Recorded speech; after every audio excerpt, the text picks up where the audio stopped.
Great. And how many of you have been victim of malware, like you ended up infecting your device? Not even you guys.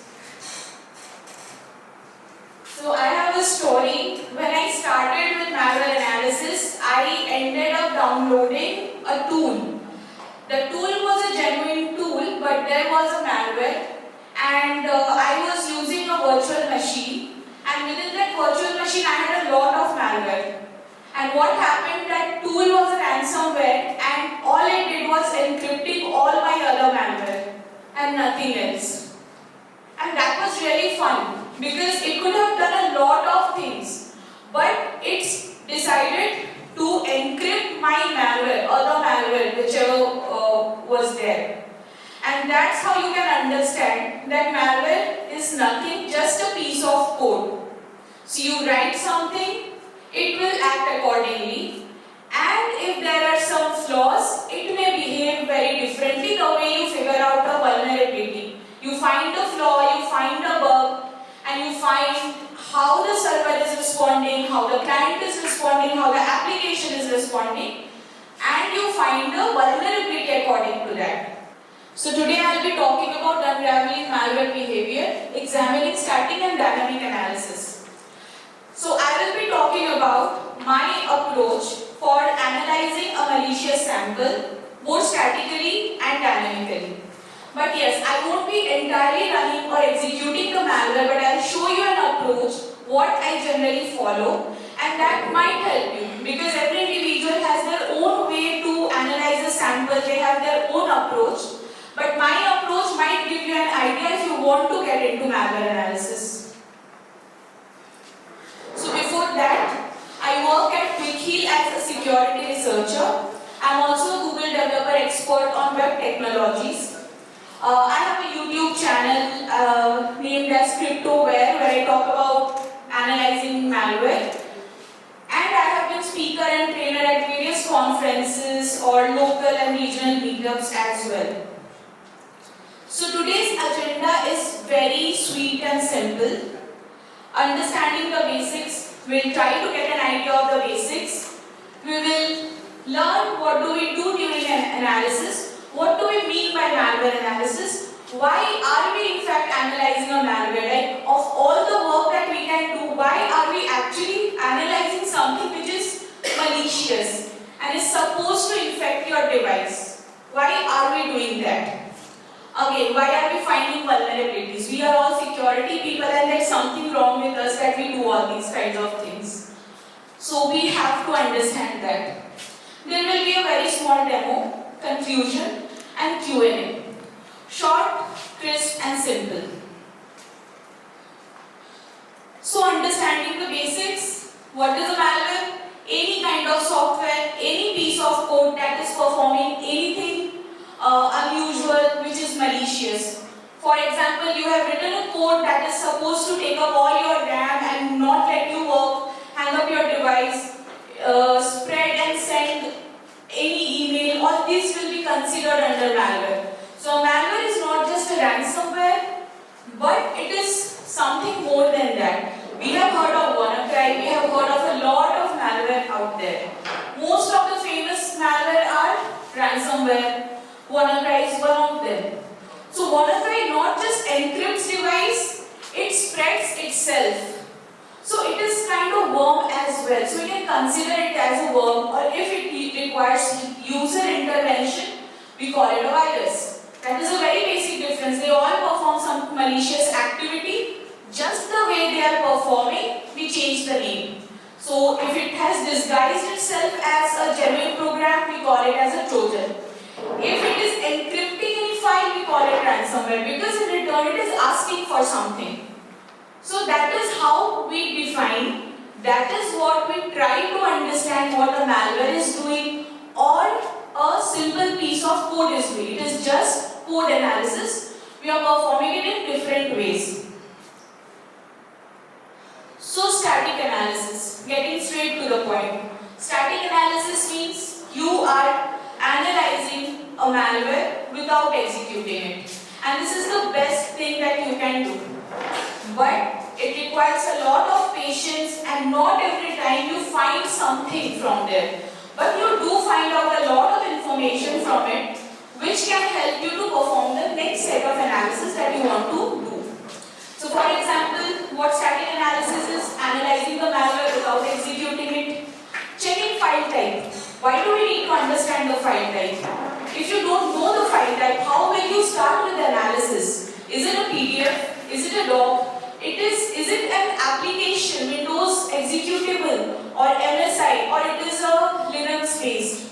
What is it? So if you want to analyze further, you need to know the file type. And for identifying the file types, we have various tools. The very common one is the file command that you can use from in a Linux environment. Not just Linux, I think there are a lot of tools that you can use in Windows as well. It is not just limited to Linux. That is what I am mostly comfortable with. But you can use any other operating system, but make sure you are using a sandbox environment.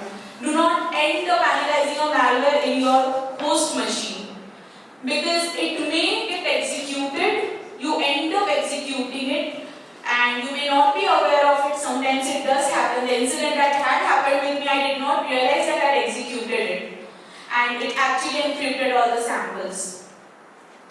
So identifying the file type would be like checking the first magic bytes of the sample.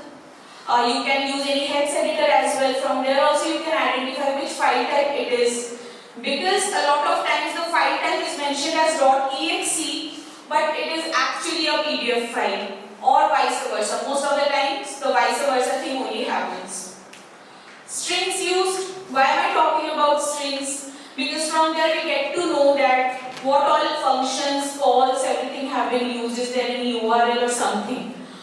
But here, when we are talking about strings used, another thing we have to realize that we are again just doing code analysis. So malware is a piece of code. It will be having functions, it will be having variable declarations, it will be having a lot of things. So we have to see what all we can get from it. A lot of times they could be rabbit holes. You people are bug bounty, right? Bug bounty people. Who knows about rabbit hole? Anyone? It is when you pick a topic and keep going into it, and it gets you diminishing returns. Exactly. So a lot of times you get stuck in something. So what happens when you are playing CTF or solving something? There are a lot of vulnerabilities, a lot of issues there. You have to figure out the flag or maybe something to tell the people who have organized that yes, we have found it, we have figured it out. So in those cases, you try to analyze that thing, and you end up being in such a situation where you are feeling that this is an issue, this is a bug, but it was just a rabbit hole. So that it will take some more of your time into that thing, and you do not look at the important or the major part that you are supposed to. So it distracts you from doing the thing. So a lot of times malware also do that.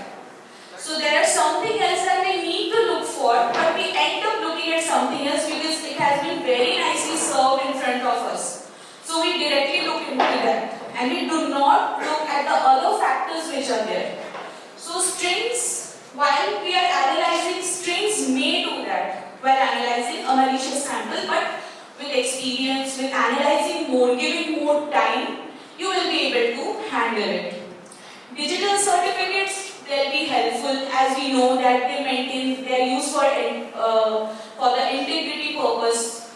So if the digital certificate is valid or genuine, you can identify that okay, this is a genuine. Not always this is the case, but majority of the time. And a very simple malware will not have such kind of digital certificates, or they will be invalid. Again, the timestamp will be very unusual. Sometimes you will see the timestamp is 26 February 3400, something like that. A lot of times these things are also there just so they will make it very clear and evident that something is suspicious.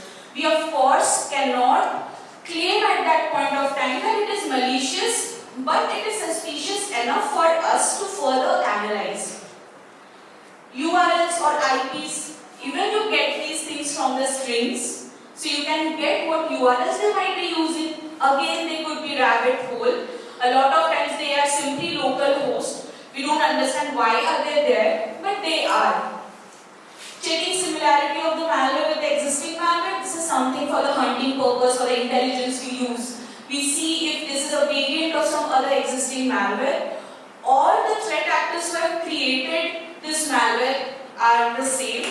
So these are certain information, some details that we try to gain from static analysis. Checking DLLs, functions used, other metadata. So whenever you are analyzing a sample, there are a lot of information that you can gather. It's not just that from static analysis you are not able to perform a lot of things. At the advanced level, you perform reverse engineering. You do not execute, you are not willing to execute the sample. So you perform reverse engineering. You can use your tools of choice to see what it is actually trying to do. From there you can actually identify if something is getting created dynamically or maybe they are statically present. You can get a lot of information. You can identify any kind of encryption that is happening. A lot of times we are not able to identify if any kind of APIs or function calls are used through strings because they have obfuscated. What do you mean by obfuscation? Turning the script into something that is really not readable for the analysts or the researchers in a very simplest way. Like they will just transform it into something, they'll encode it, they will add gibberish things in between, they will try to make it as messy as possible for you to analyze. The more time we take to perform the analysis, the more time those malware authors will get to spread the malware. And that is the reason why these things happen. Now dynamic analysis, very few points. We are looking for the behavior analysis. How is the malware behaving? Again, is it encrypting? Is it sharing my data? Is it doing nothing? Just my system is crashing? Or it has just disrupted my boot sector? And it has nothing to do. A lot of malware out there, they have no intention. They just want to disrupt your OS. We don't know why, they just want to do it. So they are there. A lot of malwares are there, they are trying to do such kind of things. So we are running the actual malware in dynamic analysis and we continuously monitor. Debugging is another part of malware analysis, dynamic analysis, slightly at the advanced part. So again you are going through the assembly code and you are analyzing what is happening at each step. Why is it important? Because we did talk about static analysis where we are not able to identify a lot of information. And for identifying those information, we have to get into dynamic analysis. Static and dynamic analysis complement each other. So you cannot just perform one of the analysis technique and leave the other one that we don't like doing that. A lot of people directly start with dynamic analysis. That is their choice, but you have to start with at least some basic of static analysis, like identifying the file types, or the header information, entry point. These are certain things that you really need to know. You cannot directly jump into one of the technique without even involving the other technique.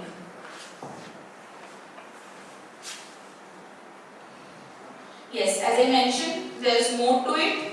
The advanced part, debugging and reverse engineering. Now if you ask me what do we need to get started with malware analysis, so these things will be networking basics. Again, this is not just for malware analysis, you are in this domain. Each one of you should have a good networking knowledge. At least for one operating system you should have decent knowledge of that OS internal. It could be Linux, it could be Windows, it could be Mac, it could be anything. Any processor, anything that you want. Assembly is important for the advanced part, but if you want to go ahead with malware analysis, you need to know because you will have to perform reverse engineering and debugging. And it's not that if you can identify, if you can write very basic piece of code using assembly, you are able to do it. It requires a lot of patience. You have to continuously stare at those codes which is just saying that move, EX, EX, EX, ECX, and you have to identify, is it calling a function, is there a parameter, is there a value behind? Is it calling anything? You have to identify all those things, and it requires a lot of time. It does not take like just a quick moment for you to identify just because you have read assembly before.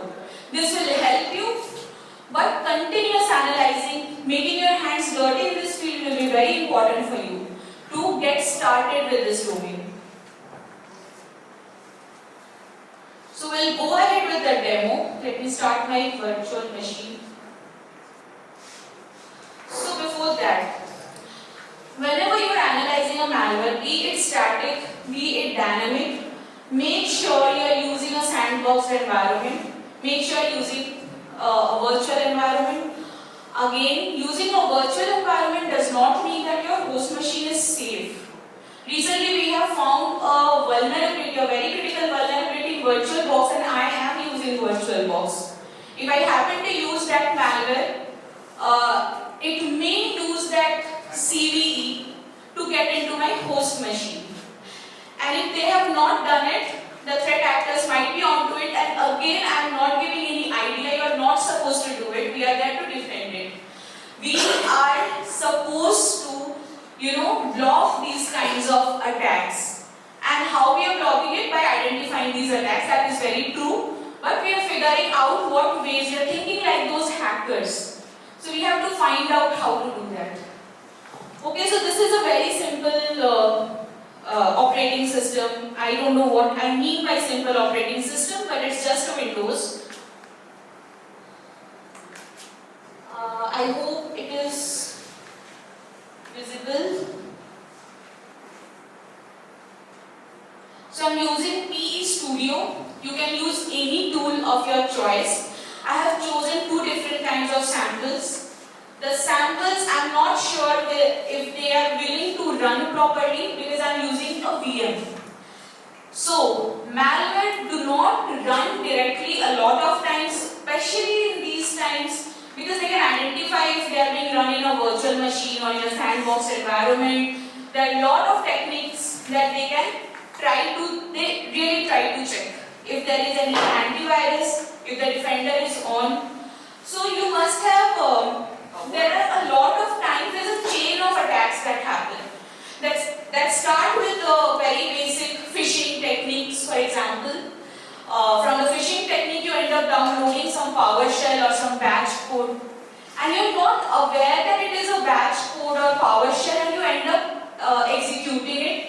It will connect to some server, it will download another executable, and what is present in that PowerShell or batch code, they are actually looking for monitoring or looking for everything into your device, whether this malware is being run in a VM, is there a sandbox environment, are there any antiviruses. If there are, these batch scripts or PowerShell scripts will turn them off. They will turn them off, and then they'll sleep for a while. They'll be quietly staying there, so that the user does not become aware that if something is happening into their device. And they run these codes in a way that it is hidden from the user, it's not visible. And then after a while, when the malware identifies that yes, they are safe to download other executable or maybe load. So there's a difference between downloading and loading. So the malicious executable might be present in their code itself, or maybe they are connecting to another URL from where they are downloading the code. And after that, they will execute the sample. And the sample will perform its activity. Either the sample is itself the final payload, or maybe it will download or perform some other activity to install another payload. That is how they actually perform. This is an entire attack chain. But this was a very small attack chain that I spoke about. In real world scenario, when there is a targeted attack, the attacks that we talk about, for example, the SolarWinds attack, the supply chain attacks, which is a targeted attack. They sleep for about 4-5 months. They just stay there. They are like backdoor. Since you are from this pen testing domain, you must be knowing what backdoor is. We all should know. So they are just like backdoor. They're providing an entry to another malware, and they're connecting to the CNC server so that other actions to be performed. And they stay there for 4 to 5 months. That's a lot of patience. And that is why we also require a lot of patience to identify what is happening, how it happens.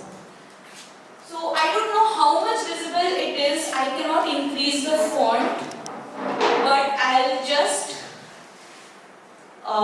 this is basically static analysis kind of thing. PE Studio, you can use PE Bear, you can use CFF. They give more information as compared to PE Studio.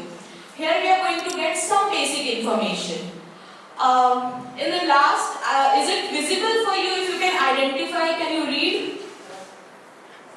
If it's not readable, I'll just say all those things. So in the first, there are footprint.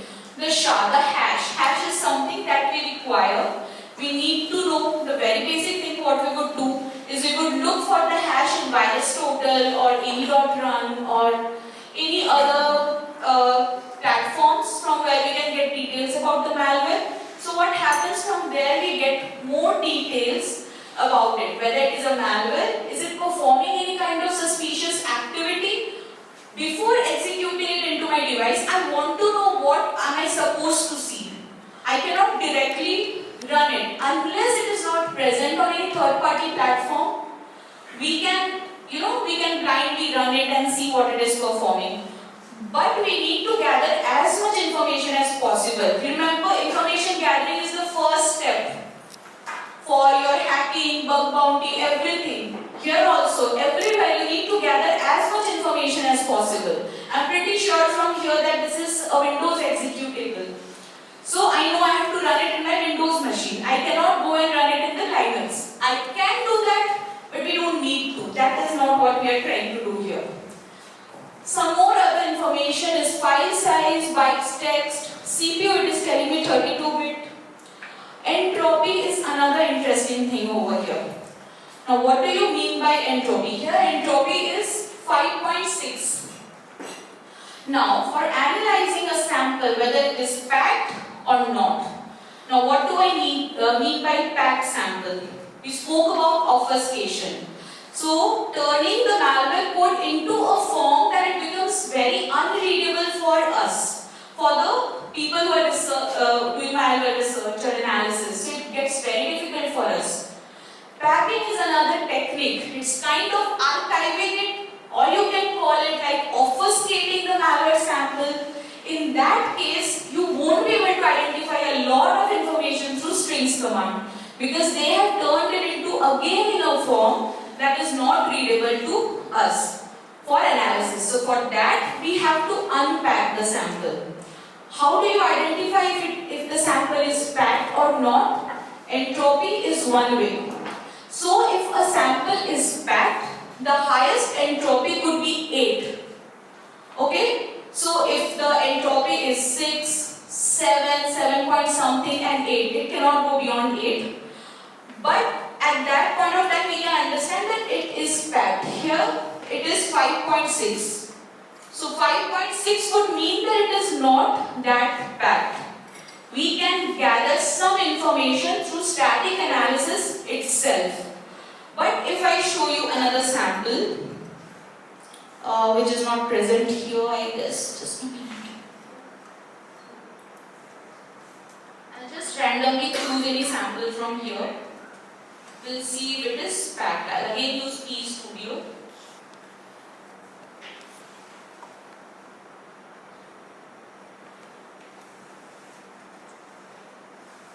Suppose I choose this.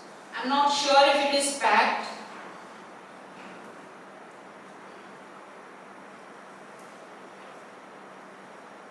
So here you can, if it is visible, I'll just say it. I am not sure, I cannot increase the font, I'm really sorry. So here the entropy is 7.8, which means it is packed. So before analyzing this sample, suppose statically, we have to unpack the sample. I'm not going to show you how to unpack at this moment because it will take a lot of time, but we'll just discuss what we need to do, how we perform. So a lot of times open source tools are present. These open source tools help you with unpacking the sample. Now for unpacking packing those samples need to be packed using those similar tools. WannaCry, one of the versions that I observed was UPX packed. UPX is an open source, it is an utility, it is already a utility present in Remnants Linux. I think in Kali it would be as well. But in Windows you need to install it. So it is a utility through which you can unpack the sample. So I don't know about other variants of WannaCry. One of the variant was using UPX, was actually UPX packed. So you can directly use that utility to unpack the sample. A lot of times this is already present. Here it mentions some other information like UPack 0.24 DBIC. So maybe they're using some common software for packing it here, which is the name as UPack. So maybe there could be utility, I'm really not sure about it. Even if there is not, you can manually do it. The manual process involves debugging, where you have to identify what is happening. Now, if I give you a visual representation through my words, because I do not have any diagram over here. So what happens that you have a malware, and if it has been packed, how do you imagine, like you are going on a trip, you have packed all your clothes into a bag, so it is packed. So to use them, you have to unpack your bag. In a similar way, the malware has to unpack itself. And if it needs to unpack itself, it has to allocate some space where it can use or place its unpacked code. So here, whenever you are unpacking, and if you have slightly knowledge of assembly, you can see that there is some memory allocation that is happening for unpacking it. And if the memory allocation is happening, then it is placing its code over there. From there you can extract it out, extract the code out, unpack code out. This is as simple as it sounds, but when you perform it, initially it becomes slightly difficult to identify. But don't worry, if you have gotten the concept clear on your head, you will be able to do it. So there are some API calls that you need to look for in those cases. Okay, so that is how the unpacking, the process of unpacking happens. Now you need to see that for performing any kind of technique, they require some storage, they require some memory basically. So for memory, we have to see what all function calls they make. And when you identify those function calls, it becomes slightly easy for you to perform the further analysis. Okay, so this is just completely logic based, but you have to have your patience to perform it using a tool. So let's get back to the actual malware. Actually, both of them are the actual malware. What I meant was with the unpacked sample. So what all information that I get from here? Some indicators. It is telling me about some indicators based on what it is telling me that it is a malicious sample. Few other things, it's not visible in the back. So it is a .NET sample. Now it is very important for you to identify if it is a .NET sample or just a normal binary. What do I mean by normal binary? Maybe you have written the binary using, the code using C, C++. But if you have used .NET, you need different kind of tools for decompiling. It's very important to identify the meaning of a difference between decompilation, debugging, disassembly. Okay, this will be very helpful. So what happens in decompilation? I am trying to look at the original code, but you cannot get an original code from a binary. But, so for example, whenever you are writing a C code, C++, C#, you have to convert it into something. What we call it, we are compiling it into a byte code. So .NET is a byte code. This decompiling a .NET sample is easier as compared to decompiling a malware sample or maybe a binary which has been written using C++.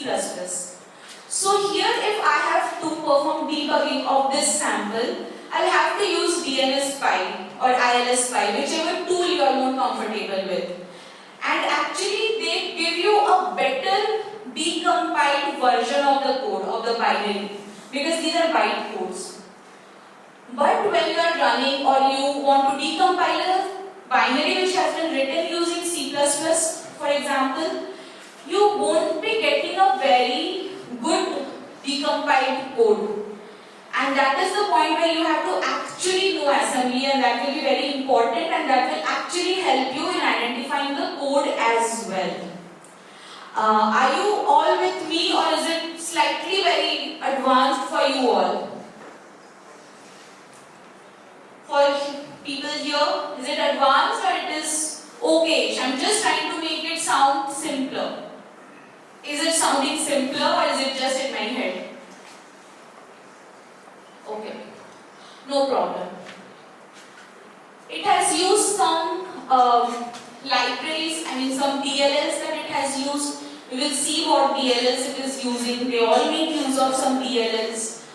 In those DLLs, which API functions that they are using, what calls are being made. Since it is unpacked, we can actually see those. If I go to strings, it is really not visible much. Let me see if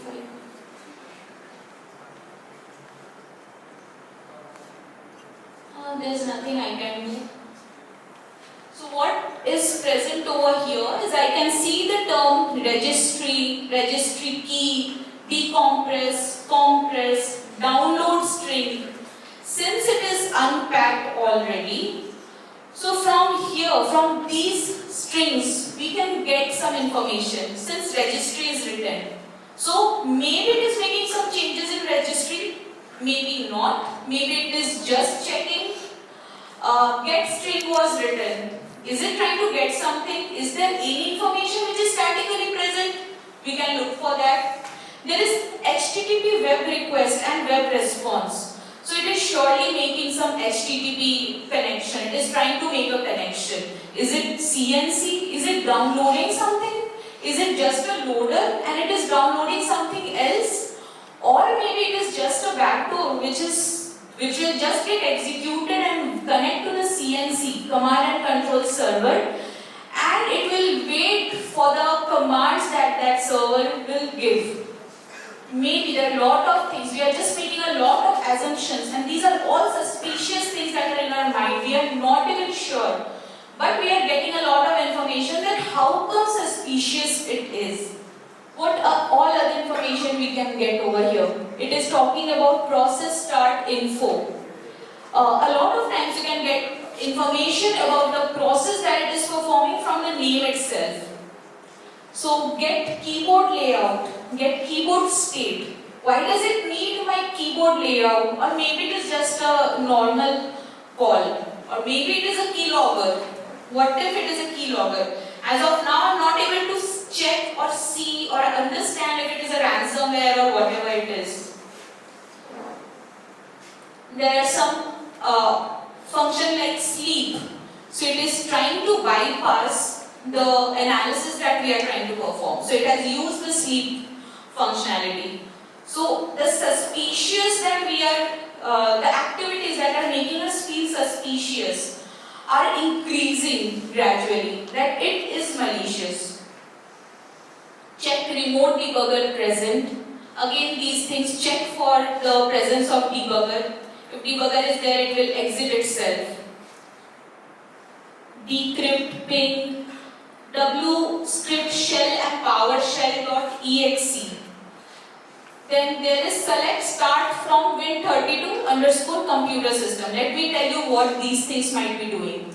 There is wscript.shell. So most probably is it running some other script? Is there a VB script out there? PowerShell.exe. So is it running something from the PowerShell or maybe some other PowerShell script? These are the questions you ask yourself. Is it there? So while analysis, you look for all those things. Select start from Win32. So it is running a query to get details about my device. So is it trying to gather information about my device? We also saw some keyboard related information was there.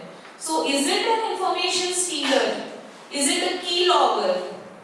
So these are certain things, and that is how you are actually identifying what it is trying to perform. Okay?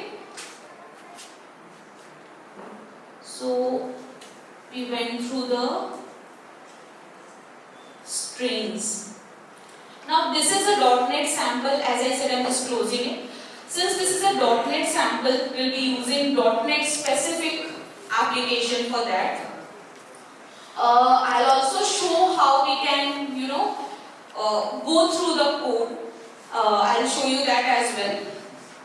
Now this was one of the way how you can identify like entropy. If you come back to entropy, how you identify it is packed or not. Why is it important? Because we saw a lot of strings right now. If it was packed, we won't have understood which strings were there.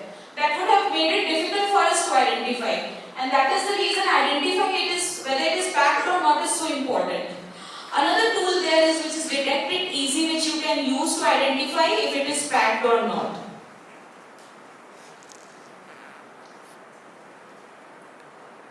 So there are too many tools here, just 1 minute. Yeah.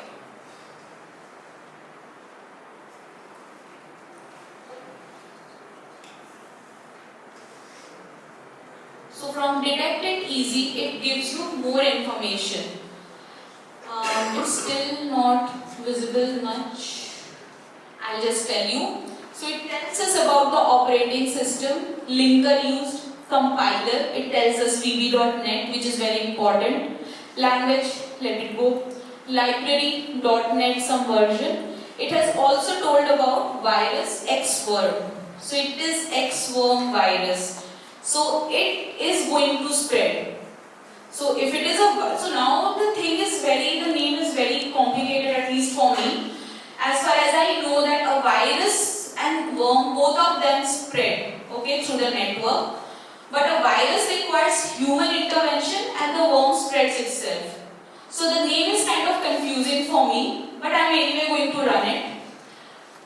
So now there is no information about whether it is packed or not. So most of the time when a sample is packed and packed from an open source or known utility, it is mentioned over here. If it is not packed, nothing is mentioned.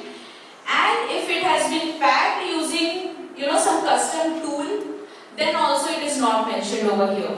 But how do we identify? There is an option called entropy over here, which I cannot see here. So I'll go to the advanced part. Yeah. So from entropy, you can go through. It is mentioned over here that it is not packed. The one where cursor is present, the blue thing, it is written over there that is not packed. So I am very clear that yes, it is not packed. This tool has helped me and given me so much information about it. So for executing, now if I want to monitor the sample, I am not sure if that sample will run completely. First of all, I am going to use a lot of monitoring tools. So a lot of times these malware check for the existence of this monitoring tools. Second, they would look for whether I am running it in a virtual environment. If yes, they will exit themselves. Since I am not using any debugger as of now, but a lot of times they check for debugger, presence of debuggers as well. So that is all that happens over here. So I am going to execute. So if I am executing a malware, what all things that I need to do? I need to monitor its activity. If there are any child processes that is, that it wants to run. So these are certain things. If there are any registry changes, it is trying to inject a process, or maybe it is making a connection. So these are certain things that it will try to do at the very basic level. So we will try to look for those activities. Okay, so for those things, the tools that I prefer is one is Process Hacker. So what happens with Process Hacker is it will give you an information about all the processes that are running. So it is kind of advanced task manager.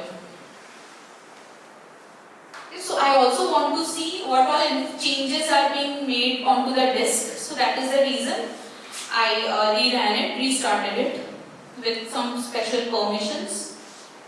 I know it's not visible, I'll just say everything that is happening over here.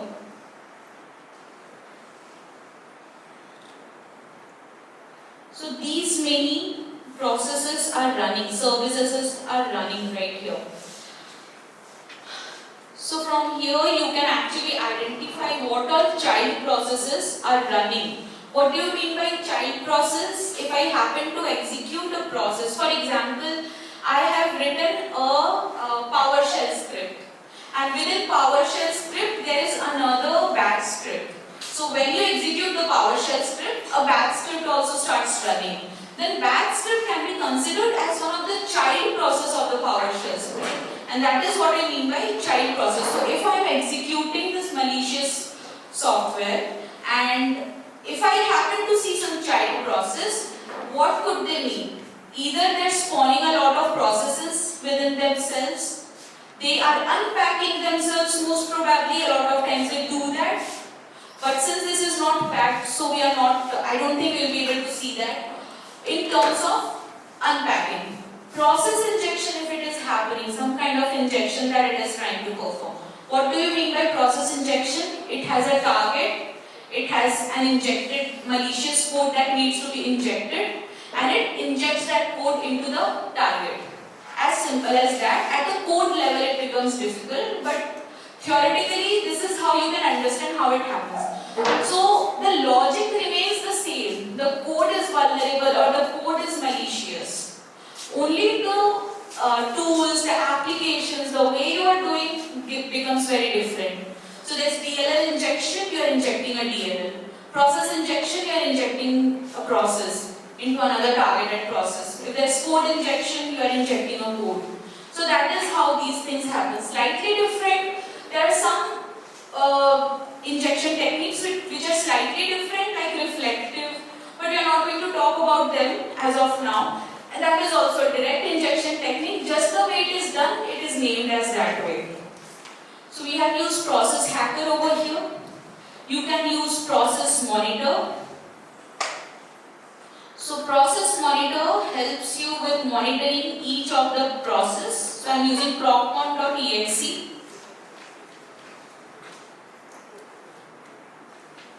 So here, whichever process, currently it is giving details of all the process that is being running and what is it trying to do. For example, running a file, opening a file, making some changes in the registry, doing anything, whichever thing, making a connection with any URL. It will show everything over here. Okay. Another thing that you can use is red shot. Red shot is used to find the difference between the two states, like before running the malware and after running the malware. So that states help you with identifying. Okay? You can use some network-based tools as well, like Wireshark. I am not using Wireshark for now because it gets very slow and won't be able to see everything. So I am just taking a first shot. I'll just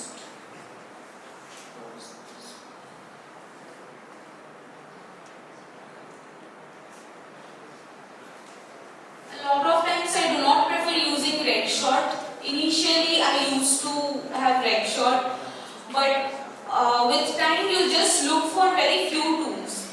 So see, there could be a lot of VMs like available VMs like Flare VM where you have all the tools. But to be honest, you do not require too many tools for performing the analysis. You can have few tools and you can perform your entire analysis. And it again depends on your requirement. If you are comfortable with IDA, use IDA. If you are comfortable with x64, use x64. It totally depends upon you. The work remains the same, it's just the tool which is different. The logic is slightly different and the names get different based on the platform, technique, everything that has been used. So once this red shot runs successfully, I'll execute the sample. So till now, is it clear? Like you're getting an idea of what happens, what is happening? So any question? Okay. I'll go for the question later on. Let me run the malware first. So this was the malware. It is already in .exe. So I'll just run as administrator because it's fun to run it that way. So in process hacker I do not see much information. Here it is. So it ran and it's here. So it's quite fast. So it actually spawned the child process. It was really very fast for me to show you. So I don't see it running over here anymore, or maybe it is running with some other name. So it had spawned another process. Now let's go to process monitor. So I'll use the filter option. I'll choose the process name. And why am I not able to suggest?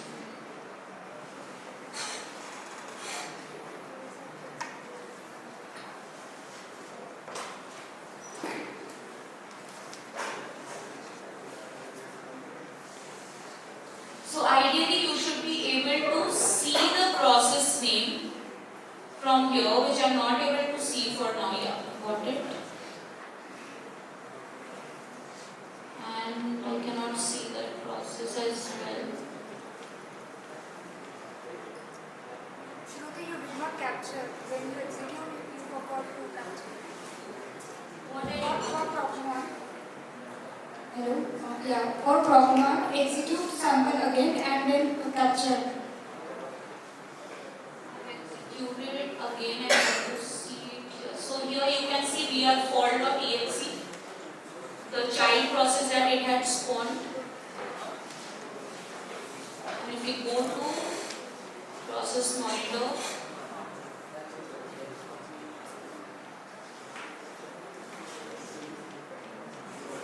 so here it is. Thank you, Anjali. Okay. So let it run, let it perform its action. Let's see what it does. But in process monitor, we can see a lot of things that are happening over here. Okay. So before getting into anything, let's just see what all libraries or calls that it is making. So you can see some registry calls, HPCU, some DLL calls that it is making.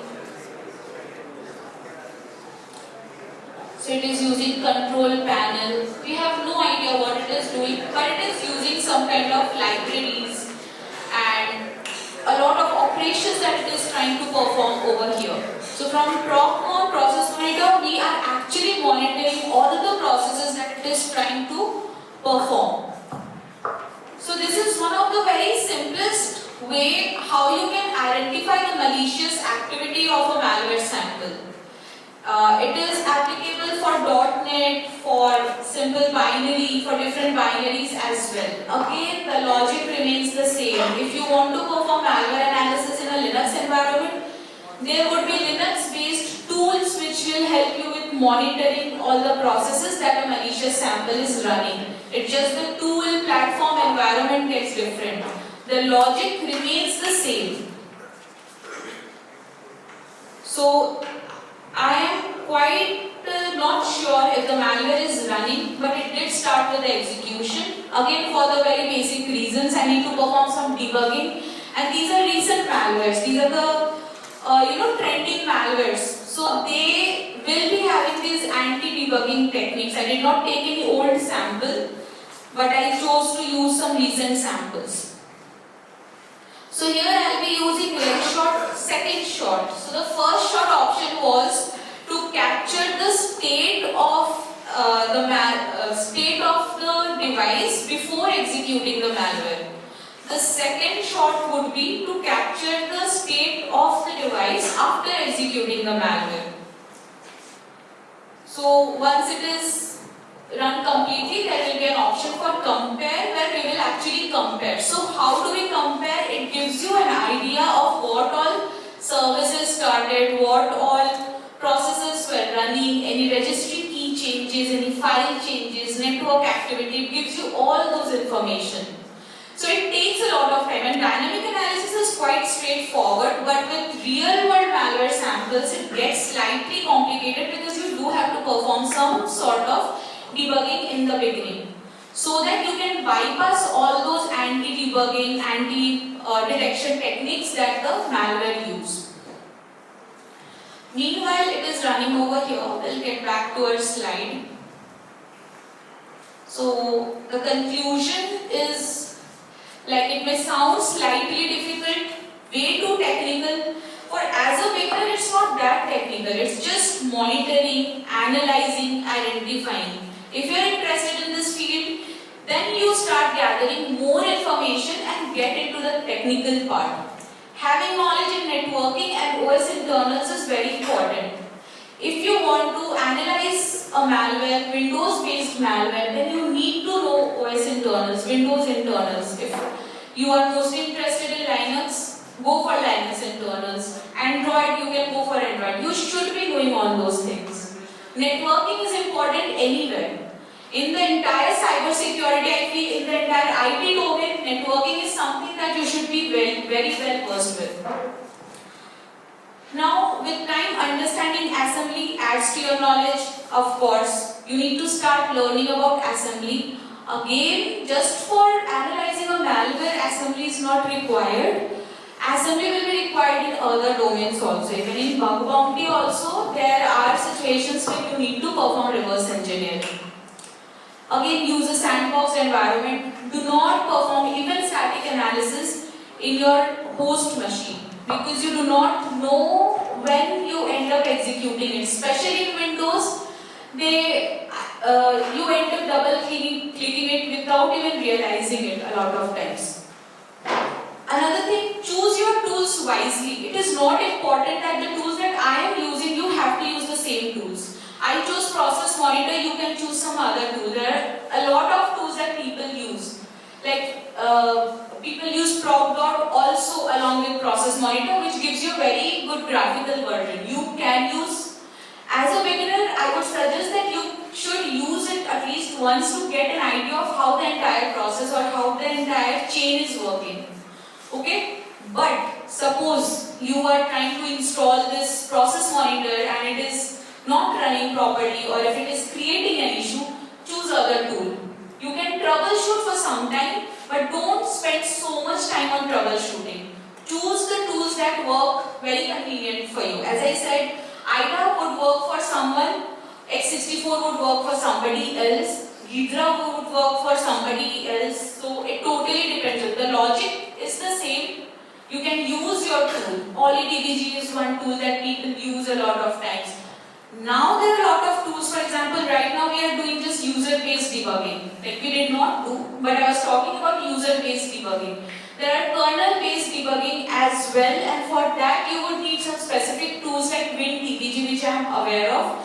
There are other tools also, but again, you can always choose your tool.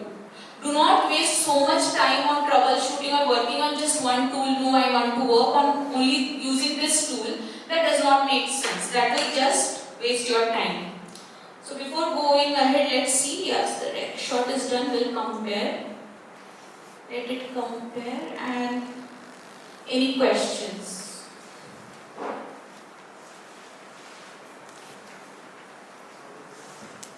Yes.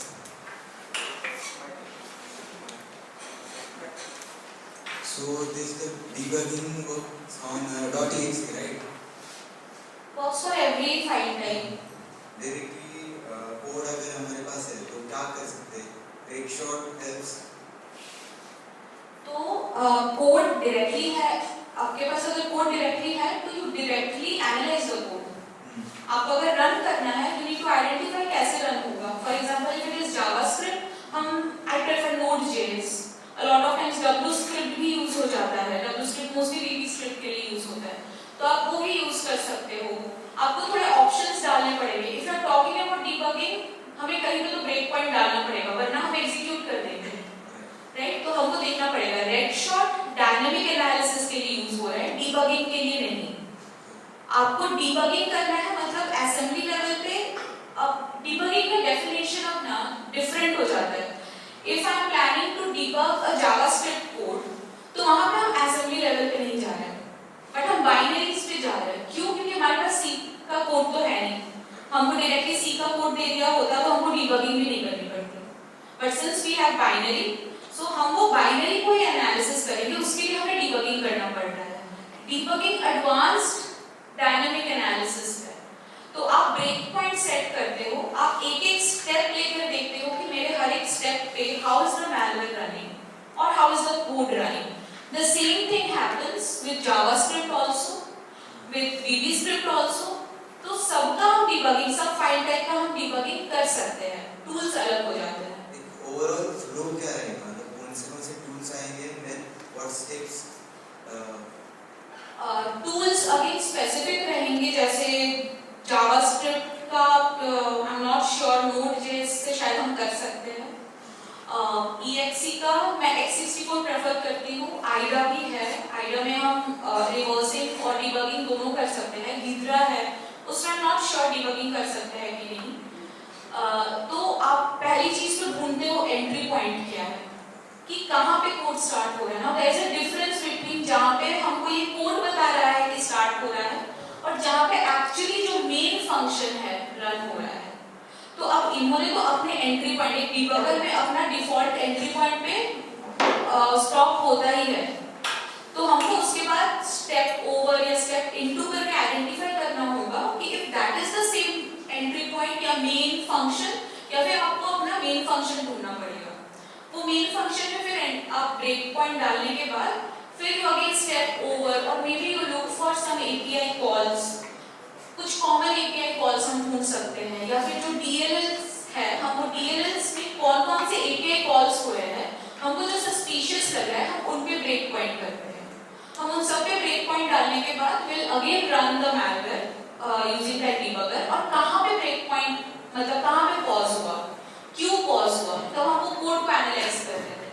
For example if that is an API call which is taking few parameters, तो हमको identify करना है कि कौन सा parameters उसको जा रहा है, वो पैरामीटर्स का मतलब क्या है, वो पैरामीटर से हमको क्या मिल पा रहा है और वो पैरामीटर का स्टैक में हमको कैसे दिख रहा है। फिर वहां से हम इंफॉर्मेशन और गैदर करते हैं कि आगे क्या हो रहा है। अगर हमको कुछ सस्पिशियस मिला, हम उसको डंप करते हैं मेमोरी को, डिपेंडिंग कि क्या मिला है हमको। तो this is a very basic flow debugging का। Thank you so much. Welcome. आपने कहा कि अभी सैंडबॉक्सिंग की एनवायरनमेंट यूज कर रहे हैं, फिर भी कुछ ऐसे मालवेयर्स हैं जो होस्ट मशीन को अफेक्ट करते हैं, तो उसके बारे में आप थोड़ा और बता सकते हैं? देखो मैलवेयर का तो मेरे को पता नहीं, but everything is based on कैसे करते हैं ना, वल्नरेबिलिटी होता है। तो डार्क वेब में जो एक्चुअल थ्रेट एक्टर्स होते हैं ना, अभी बहुत सारे 0 days एंड सीवीज आए नहीं हैं। कुछ सीवीज वो लोग जब एक्चुअल अटैक कर लेंगे उसके बाद आएंगे, और कुछ उससे पहले जो जेन्युइन रिसर्चर्स हैं उन्होंने अगर निकाल दिए तो उससे आएंगे। तो जिनके नहीं आते हैं ना, वो बहुत बार वो 0 days एंड सीवीज को एक्सप्लॉइट करते हैं।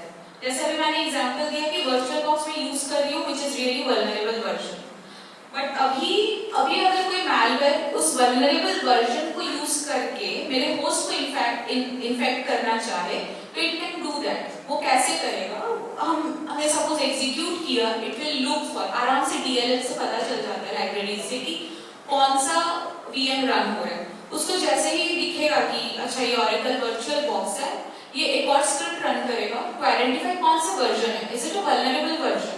If it is a vulnerable version तो वो डायरेक्टली वो कोड को एग्जीक्यूट करने की कोशिश करेगा। वो जैसे ही वो करेगा it will get into my host machine. Host machine में आके उसको क्या करना है, उसको वहां पे बैकडोर डालना होगा, उसको बैकडोर डाल के डेटा स्टील करेगा। ये चीजें मोस्टली टारगेटेड होती है। अभी एक हैकर को मेरे लैपटॉप से क्या मिल जाएगा, बस कुछ डॉक्यूमेंट्स, PDF फाइल्स, मेरा रेज्यूमे मिल जाएगा, क्या करेगा वो लेकर, उसको मैक्स टू मैक्स उससे ज्यादा उसको नहीं मिलेगा। टारगेटेड अटैक्स होते हैं जब कंपनीज, एनिमी कंपनीज अपने राइवल कंपनीज वगैरह के अगेंस्ट परफॉर्म करते हैं, तो उस टाइम पे these things are used a lot of times. अभी अगर आप बोलो, हमारे पेरेंट्स बोलते हैं कि हमारे मोबाइल से उनको क्या मिल जाएगा हैक करके हैकर्स को, तो basically they will use my system as a bot use करके वो दूसरे जगह इन्फेक्ट करेंगे, दूसरे जगह वो दूसरे जगह वो अटैक करेंगे।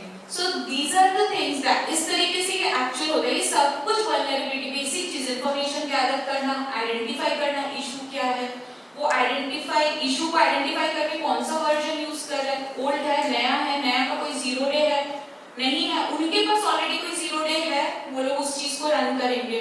a lot of times directly successful होता नहीं है, कभी कभी सक्सेसफुल हो जाएगा, तो वो उन सब के कंप्लीट पैकेज बना के रिलीज कर देते हैं या फिर स्प्रेड कर देते हैं, and that is how it gets infected.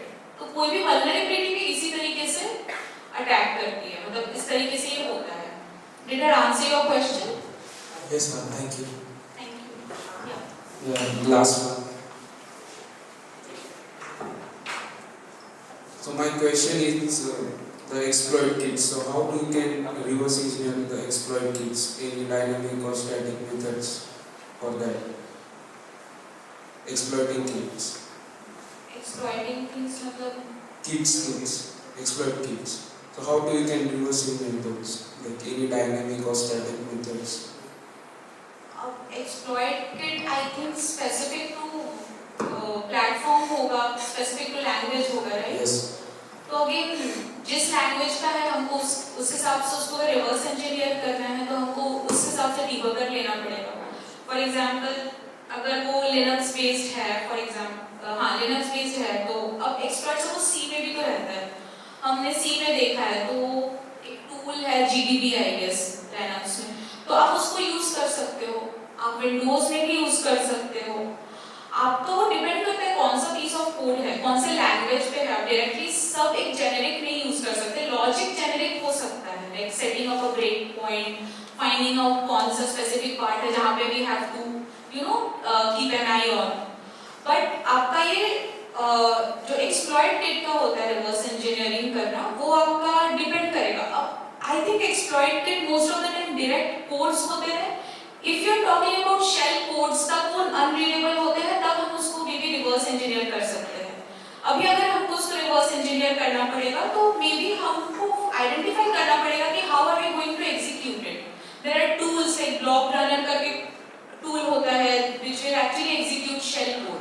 तो उस टाइम पे मैं क्या करूंगी कि मैं एक 64 अगर यूज कर रही हूं, मैं I try to attach it with that debugger and I will see कि कैसा हो रहा है execute. If it is possible, अगर वहां पे नहीं हो रहा है, I look for some other tool. Again मैं वहां ट्रबल शूटिंग नहीं करने लगूंगी, I will try to figure out दूसरा कौन सा टूल है।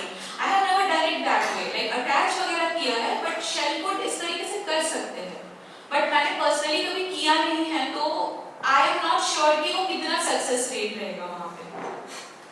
एक्सप्लॉइटेड मोस्टली पाइथन सी में जो मैंने देखा है रहता है, तो उसमें आई डोंट थिंक ज्यादा रिवर्सिंग करने की जरूरत नहीं है, डीबगिंग करना पड़ेगा, बिकॉज आप फिर उसको रन करोगे, आप डीबगर एक ब्रेक पॉइंट सेट करोगे, यू विल सी कि किस तरीके से वो एग्जीक्यूट हो रहा है।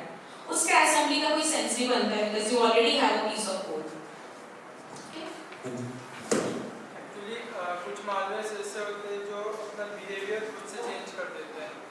लाइक अभी एक अटैक हुआ था यूनियन बैंक बेसिकली इन गुरुग्राम, तो जो मालवेयर था उसने इन्फेक्ट किया उनके पीसीज को और अकाउंट से पैसे गए सारे जो लोकल्स थे, लेकिन पैसे किसी अकाउंट में ट्रांसफर नहीं हुए, पैसे निकले एटीएम से in the form of cash. नहीं सच्ची घटना, actually one of my friend is working on that case, तो मुझे पता है उसका अंडरस्टैंडिंग क्या था बेसिकली। तो ऐसे सिचुएशन को कैसे हैंडल कर सकते हैं बेसिकली? लाइक मालवेयर डाला आपने एक चीज में, लेकिन टारगेट उसने दूसरे किसी को कर दिया। लाइक अगर मेरे फोन में कोई मैंने मालवेयर डाला, या फिर मैंने सामने वाले के फोन में कोई मालवेयर डाला एज उसका मुझे डेटा निकालना है, लेकिन मैं उसको ऐसा ट्रोजन कर रहा हूँ कि बेसिकली वो मेरे को डेटा भी निकाल के दे रहा है, उसके अकाउंट के पैसे भी निकाल के दे रहा है, उसका पूरा बैक एंड भी क्लियर कर रहा है। बहुत सारी चीजें हो सकती है। अगर हम मोबाइल की बात करें, तो मे बी उन्होंने कुछ ऐसा की logger kind of thing set किया है कि हर एक एक्टिविटी को नोटिस कर रहा है। की लॉगर क्या करता है कि जो भी हम टाइप करते हैं उसको वो एक फाइल में लेकर शेयर करता है malicious ऑथर्स के साथ, ठीक है? तो वहां पर वो जो भी लिखा रहता है ना कीबोर्ड में, वो विदाउट स्पेस जैसा आप लिख रहे हो ना वैसे ही आता है। मैं राइट क्लिक मैं अगर कंट्रोल क्लिक कर रही हूँ, कंट्रोल ही बस उनको दिखते रहेगा। तो दे फिगर आउट कि इन सब का क्या मीनिंग निकल सकता है। सिमिलर तरीके से आप एंड्रॉइड में भी कहाँ पे टच हो रहा है, किस तरीके से टच हो रहा है, क्या क्या कर रहा है, वहां से फिगर आउट कर सकते हैं। It's not difficult to identify किसी का यूपीआई के अकाउंट का आईडी या फिर किसी का अकाउंट नंबर आइडेंटिफाई करना। स्पेसिफिकली परमिशन देना पड़ेगा केवल, या फिर ऐसा कोई सिचुएशन देना पड़ेगा कि अगर मैं आपके फोन में मालवेयर डालता हूँ तो आप जब भी आपका यूपीआई लॉगिन करोगे आपके क्रेडेंशियल्स तो मेरे पास आ ही रहे। वो आएगी वहाँ पे। हाँ, क्योंकि लाइक एक मालवेयर ऐसा भी मोटिवेटेड हुआ था कि आज वो वर्म की तरह स्प्रेड हो गया, तो कल उसने उसका बिहेवियर चेंज कर दिया और यूज लाइक अ ट्रोजन। हाँ, मोस्टली अदर वे राउंड होता है, वो ऐसे ट्रोजन थॉट्स आते हैं फिर ऐसा वर्क करता है। क्योंकि मैं भी कुछ मालवेयर बनाता, मैंने भी इससे मालवेयर बनाता लाइक क्रिप्टो मालवेयर जो बेसिकली यूज था, मैंने एज अ ट्रोजन हॉर्स बनाया था, बट वो वर्म और सीशल दोनों में यूज वर्क कर देता है। हाँ, तो वो वैसे ही वर्क करता है। मैं ऐसा मालवेयर डालता हूँ या फिर मेरे इसमें आता है तो बेसिकली इसको डिटेक्ट कैसे कर पाते हैं? एक डिटेक्शन टेक्निक हो सकता है आइडेंटिफाइंग की प्रोसेसेस, अगेन प्रोसेस क्या रन हो रहा है वहाँ से हम आइडेंटिफाई कर सकते हैं, बट अगेन बहुत बार ऐसा होता है कि वो आइडेंटिफिकेशन में टाइम लग जाता है। हाँ, वही दिक्कत आता है बेसिकली। प्रॉब्लम वही है, that is the reason polymorphic तो मेन चीज वही है कि वो टाइम बहुत ज़्यादा ले लेगा आपका, बेसिकली कोड भी आपको ज़्यादा हेरिट नहीं कर पाएगा, लेकिन एक्शन को कुछ दूसरा परफॉर्म करवाएगा बैकएंड में। एग्जैक्टली। तो I am not sure, that is why there are lot of techniques like EDR वगैरह सब आए हैं, तो हमारा जो ट्रेडिशनल एंटीवायरस है वो तो डिटेक्ट नहीं कर सकता है इस नहीं कर तरीके से। सकता है। तो तब जो डिटेक्शन टेक्निक इन्वॉल्व होती है तब जाके एमएल वगैरह इन्वॉल्व होगा। अब मेरे को एमएल का आइडिया है नहीं, तो वो किस तरीके से क्या यूज करेगा वो मेरे को नहीं पता, बट बेसिकली आपको प्रोसेसेस से ही आइडेंटिफाई एट दिस स्टेज जो मुझे समझ आ रहा है आप आइडेंटिफाई कर सकते हो। अगेन कुछ चीजें जैसे कि हम डिफाइन कर सकते हैं कि किस टाइप के कॉल्स हो रहे हैं, लाइक फॉर एग्जांपल हम कैसे आइडेंटिफाई करते हैं कुछ भी हो रहा है, जैसे मेमोरी में स्पेस बनाया, वहां पे कुछ इंजेक्ट कर रहे हैं, तो ये जो एक स्टेप बाय स्टेप प्रोसेस होता है, ये इंजेक्शन का अगर हम बोले इंजेक्शन टेक्निक इस तरीके से हो रहा है, तो हम इस तरीके से मॉनिटर कर सकते हैं कि वन बाय वन सीक्वेंस में क्या क्या प्रोसेसेस रन हो रहे हैं। अगेन उसको भी हम बाईपास कर सकते हैं, लेकिन एज अ स्टार्ट मैं बता रही हूँ कि इस तरीके से भी हम आइडेंटिफाई कर सकते हैं। Again it may take some time because हम उसके एग्जीक्यूशन के बाद ही मॉनिटर मतलब आइडेंटिफाई कर पा रहे हैं प्रोसेस रन हो रहा है। So at this stage I really have no idea polymorphic को कैसे आइडेंटिफाई कर सकते हैं एक्सेप्ट फॉर हैश बेस्ड मतलब ऑलरेडी है उसका हैश, तो मे बी हम डिटेक्ट कर सकते हैं। पॉलीमॉर्फिज्म के लिए एक टूल बनाया था रशियन हैकर्स ने, गॉबल्स करके थे, तो बेसिकली वो पॉलीमॉर्फिज्म को डिटेक्ट कर लेता है, लेकिन सेम अटैक हुआ था यूएस गवर्नमेंट आर्मी के साथ। बेसिकली जो उनके ड्रोन्स थे उसमें एनोनिमस मालवेयर डाल दिया था किसी हैकर ने। तो बेसिकली क्या होता है, जो ड्रोन्स होते हैं सिंगल ब्रिज ऑफ कनेक्शन पे काम करते हैं, लाइक एक 1 किलोमीटर का एरिया होता है, अगर उसके अंदर सारे ड्रोन एक साथ आ जाते हैं तो एक दूसरे से कनेक्टेड हो जाते हैं। अगर मैं एक ड्रोन भी इन्फेक्ट कर देता हूँ जो अभी जा रहा है, तो वो अगर कुछ 1 किलोमीटर रेडियस में आ गया तो सारे ड्रोन्स को इफेक्ट कर देगा, सारे ड्रोन्स को इफेक्ट करने के बाद उनका सैटेलाइट चलेगा तो उनके सारे सिस्टम इफेक्ट हो जाएगा। हाँ, तो एक्चुअली मैलवेयर जो होता है एक्टिविटी इसी तरीके से होता है। क्यों उनको नेटवर्किंग, क्यों मैं बोल रही हूँ कि नेटवर्किंग का उनको आइडिया होना चाहिए, क्योंकि उनका गोल ही क्या है, उनको स्प्रेड करना है अपने मैलवेयर को, तो उसी तरीके से वो ढूंढते हैं ना। इसीलिए जब अभी भी हमें जब सिस्टम कंपनी में अगर कोई सिस्टम इन्फेक्ट हुआ है, क्यों बोलते हैं कि उसको आइसोलेट कर दो, किसी भी नेटवर्क से कनेक्ट मत करो, बिकॉज ये बहुत ही इजी वे है किस तरीके से स्प्रेड करने का। Of course networking is the way, हाँ, तो उसी तरीके से वो स्प्रेड करेंगे and that is the reason. अब देखो कुछ भी नया मैलवेयर है ना, as I said nothing is 100% secure. अभी मैंने अगर ऑरेकल या वर्चुअल मशीन का सपोज बचाने का तरीका ढूंढ लिया, फिर figure out another way, again these are just piece of code, इनका बाईपास मिल भी जाएगा। The best we can do कि हम एग्जिस्टिंग जो है उससे हम अपने को जितना सिक्योर कर सकते हैं। अभी न्यू मैलवेयर पे लोग काम कर रहे हैं। If you have heard of I don't remember Pegasus, I guess globals करते हैं या फिर अलग ही नाम यूज करते हैं, लेकिन हाँ सुना है। हाँ, तो इनका काम क्या रहता है, people were not able to identify कि वो लोग पेगासस से इन्फेक्टेड है, ऑल्दो एक जेन्युइन रीजन के लिए यूज किया गया था, but again you are using a malware, it is unethical.